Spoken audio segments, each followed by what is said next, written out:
মৰাকেইটা এতিয়াহে আহিবলৈ পালে গছনি মৰাকেইটা। বন্ধুসকল, সাংঘাতিক ধৰণৰ দুৰ্ভাগ্য কথা। আমাৰ গাঁৱৰ এয়া হ'ল আমাৰ লোহিত বৰাৰ পৰিয়াল। এয়া দেখা পাইছে আপোনাৰ, এয়া হ'ল লোহিত আৰু এয়া হ'ল লোহিত বৰাৰ পৰিয়াল। মানে এই 4টা পৰিয়াল দি পেলাই এটা সৰু ঘৰ বনাই পেলাই বাস কৰি আছিলে। আৰু এই লোহিত বৰা আচলতে এজন বিকলাংগ।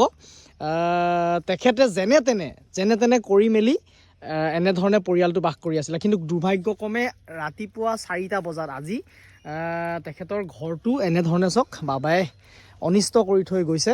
আৰু আটাইতকৈ দুৰ্ভাগ্য, তেখেত ইয়াত ঘৰত নাছিলে, যিহেতু এইফালে এটা শূন্য জেগা আৰু এইফালে বাবা আহিব পাৰে বুলি ভাবি তেখেতে নিজৰ ককায়েকৰ ঘৰত গৈ বাস কৰি মানে আশ্ৰয় লৈছিলে।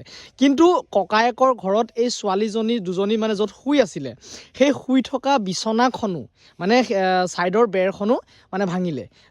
আপুনিও আছিলে নেকি সেই শুই থকা জেগাটোত? আপুনিও আছিলে? তাৰপিছত কেনেকৈ হ'ল, কি কৰিলা? অঁ হয়, নমস্কাৰ, মোৰ নাম শ্ৰী লোহিত বৰা।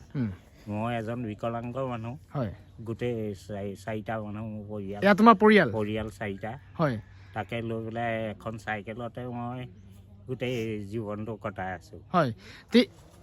কিমান সময়ত ঘটনাটো হ'ল? 4:30 বজাত। হয়, ঘৰত মানুহ আছিলা নাই? মোৰ নাই, মোৰ দাদা ঘৰত আছিলোগৈ। সেইটো ইয়াৰ পৰা ভয় কৰি মই তালৈ গুচি গ'লোঁ। আৰু তাৰপিছত দাদা ঘৰটো ভাঙিলে? ভাঙিলে। এয়া পৰিৱেশ চাওক, আমাৰ 1 নং খেনচোৱাৰ সুনীল বৰাৰ ঘৰত। এইফালে বিচনাত শুই আছিলে, এইখন এখন বিচনা আছিলে, এইটো চাইডে ইয়াত বিচনাত শুই আছিলে। কেঁচুৱা আৰু মাক শুই আছিলে। আৰু ইয়াতো মানুহ শুই আছিলে, ইয়াতো মানুহ শুই আছিলে, মাক শুই আছিলে। আচ্ছা।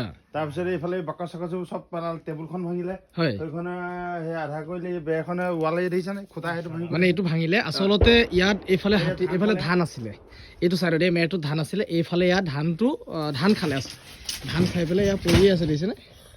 ধান খালে। ইয়াত মানুহ শুই আছিলে, চুনিলা? ইয়াত মানুহ শুই আছিলে। ইয়াত এই আমাৰ বোৱাৰীজনী আৰু ছোৱালীজনী। আচ্ছা, কিমান সময় ঘটনা? এই ৰাতিপুৱা তোমাৰ 4:30, 5টা 5:30 বজাত। আচ্ছা। নমস্কাৰ, মোৰ নাম প্ৰবীণ পাত্ৰ বৰা। মোৰ ঘৰ 1 নং খেনচোৱা। কি অনিষ্ট কৰিলে? মানে মোৰ পাকঘৰটো ভাঙিছে আৰু দাদাৰো পাকঘৰটো ভাঙিছে। তাৰপিছত দাদাৰ ধান খালে, মোৰ চোতালত ডাঙৰি আছিলে, ডাঙৰি খালে 10টামান। তাৰপিছত নাৰিকল খালে আপোনাৰ 2জোপা। তাৰপিছত বাৰীৰ শাক পাচলি খালে। তাৰপিছত আপোনাৰ পথাৰতো আছিলে, পথাৰতো খালে। খাই জাৰো ভাঙিলে কেইবাখনো, নতুনকৈ দিয়া। কিমান সময়ৰ ঘটনা? ঘটনাটো ঠিক ৰাতিপুৱাৰ পৰা সময়, ঠিক আপোনাৰ 3:30মান বজাত। কিমানজন আহিছিল আপুনি দেখিছিল? আনটা শ্ৰেণী আমি 20জনলৈকে লিখিলোঁ। তাৰপিছত আৰু মানে পিছত কেইজন আহিলে জানো সেইটোহে ক'ব নোৱাৰোঁ। হয়, এই আমাৰ 1 নং খেনচোৱাৰ ৰমেশ ৰাজখোৱা দাৰ ঘৰ। এইফালে মই আপোনাক দেখাম।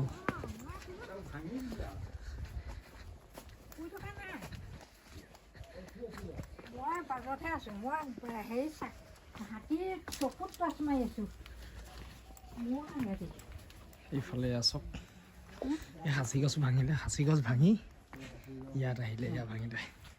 ইয়াত ধান আছিলে নি? ইয়াত মানুহ শুই আছিলে?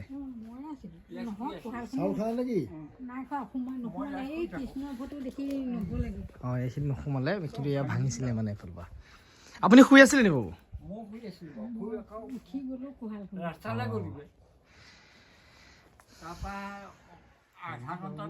এয়া বৰ্তমান আমাৰ বুধিন বৰাৰ ঘৰ। ইয়াত যথেষ্টখিনি ডাঙৰি আছিলে, এইখিনি খালে। এইফালে সোমালে বাবুদা? কিমান সময়ত? প্ৰায় তেতিয়া 9টা 9:30মান বাজিছে। সন্ধিয়াতে, ৰাতি মানে। আৰু এয়া পুৰা ডাঙৰি আছিলে। এইফালে হ'ল আমাৰ ইয়াৰ ভদ্ৰেশ্বৰ বৰাৰ ঘৰ। বাবা এতিয়া কি হৈছে, পথাৰত আমাৰ ধান নাই, ধান নথকাৰ দেখে ঘৰত মানে আহিছে। এইখিনিয়ে গোটেই ধান খালে, এইফালেলৈকে ডাঙৰি লৈ গ'ল।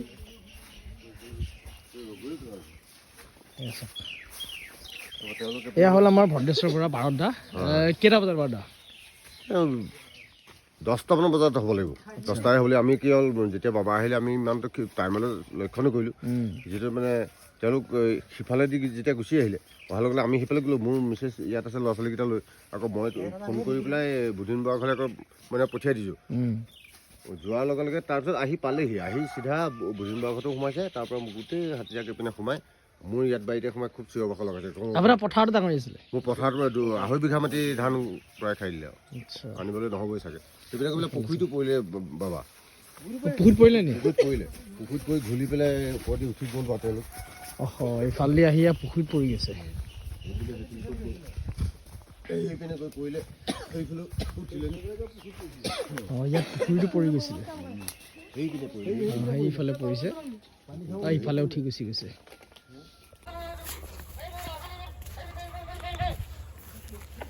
ইয়াত চকৰিছে নি?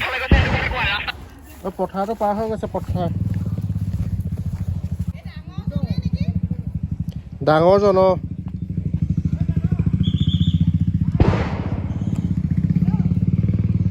চৰাইকেইটা এতিয়াহে আহিবলৈ পালে এখনি মাকটাও।